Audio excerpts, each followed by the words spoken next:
Assalamualaikum warahmatullahi wabarakatuh. Saya Esti Sugiarti dari kelas Manajemen A Karyawan NIM 340219028. Di sini untuk matkul atau mata kuliah Ekonomi Manajerial untuk pertemuan ke-6 minggu ke-6. Kita diminta untuk membuat resume ya. Penaksiran dan peramalan fungsi permintaan dengan teknik riset pasar dan analisis statistiknya.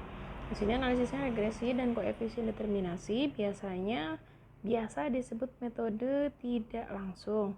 Penaksiran fungsi permintaan dengan teknik riset pasar dengan menggunakan data histori penjualan. Di sini ada pendahuluan, ada penaksiran dan prakira permintaan. Ada materinya juga bisa dibaca. Kemudian ada metode penaksiran permintaan, ya tadi yang diminta adalah metode yang tidak langsung, yaitu merupakan metode yang menggunakan data yang telah diperoleh oleh perusahaan dan kemudian data tersebut diolah secara statistik untuk memperoleh fungsi permintaan suatu produk. Metode untuk menaksir permintaan suatu produk yang terkategori metode tidak langsung adalah analisis regresi. Sini pengertian analisis regresi juga bisa dibaca ya.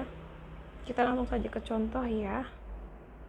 Contohnya di sini ada dua perusahaan sepatu, yang satu perusahaan Noka dan satu lagi perusahaan Vela dengan data yang berbeda. Kita diminta untuk menghitung atau menunjukkan dan tentukan data runtut waktu dan data seksi silang.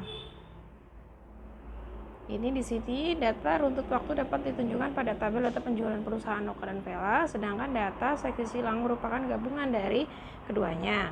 Data seksi silang dapat digambarkan sebagai berikut. Ini data seksi silang penjualan produk sepatu di pasar, yaitu untuk perusahaan Noka dan perusahaan Vela ya. Bisa diperhatikan sendiri. Kemudian aplikasi analisis regresi, ini untuk perusahaan Noka terlebih dahulu.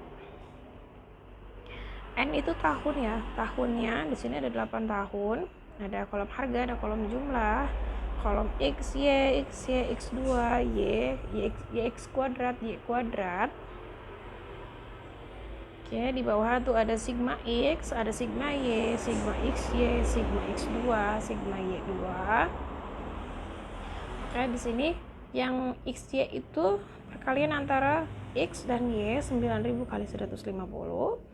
X kuadrat berarti 9000 dikuadratkan, yang Y kuadrat berarti 150 dikuadratkan ya.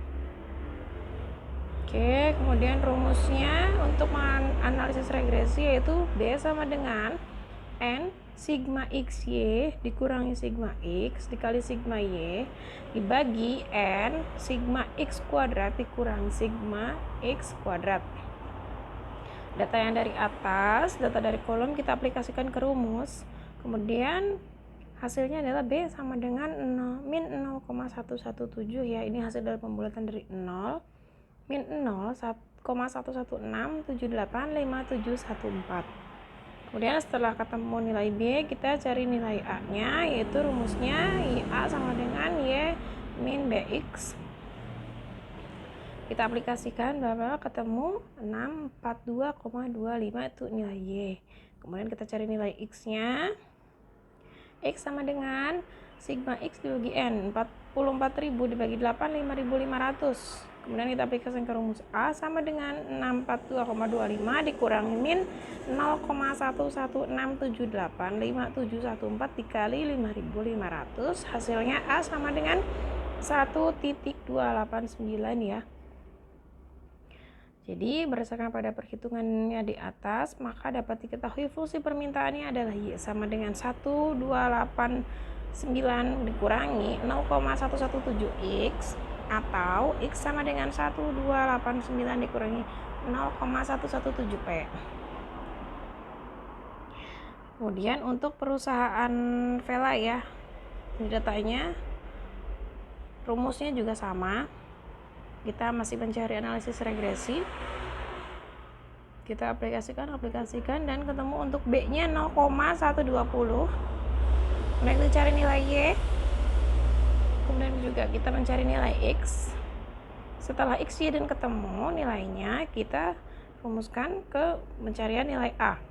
A sama dengan 602,25 min kali min 0,1197697611905 dikali 6000 hasilnya 1321. Jadi berdasarkan perhitungan di atas dapat diketahui fungsi permintaannya adalah Y sama dengan 1321 min 0,120 X atau Q sama dengan 1321 min 0,120 P. Kemudian data gabungan dari perusahaan Noka dan Vela untuk analisis regresi. Ini sudah dibikin kolomnya ya. Rumusnya juga tetap sama. Pastinya datanya yang berbeda karena ini gabungan ya.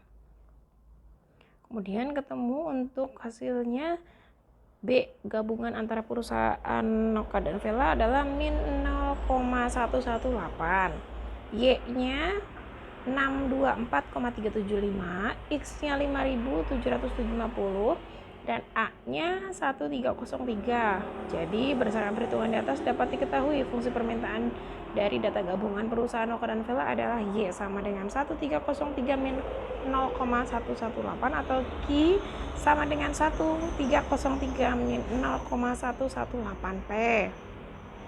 Kemudian kita menghitung analisis korelasi produk momen, yaitu rumusnya R sama dengan N sigma XY min dalam buka kurung XY sigma X dikali sigma Y, kita bagi akar sigma X N sigma X kuadrat dikurangi sigma X kuadrat dikali N sigma Y kuadrat dikali sigma Y kuadrat. Kita pertamanya untuk perusahaan Noka dulu.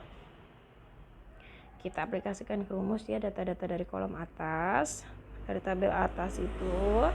Kemudian R untuk produk momen yang perusahaan Noka-nya sama dengan min 0,975161133 dan berdasarkan hasil perhitungan diperoleh nilai koefisien korelasi produk momennya adalah 0,976.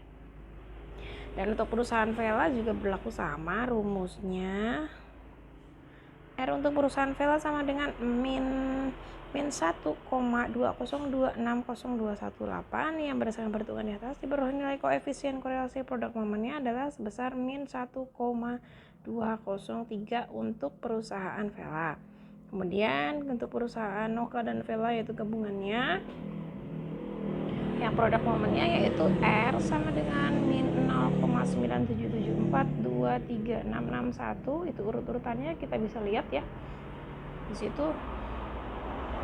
Jadi sehingga diperoleh nilai koefisien dari gabungan data perusahaan Noka dan Vela sebesar min 0,978. Dan yang ketiga yaitu koefisien determinasi.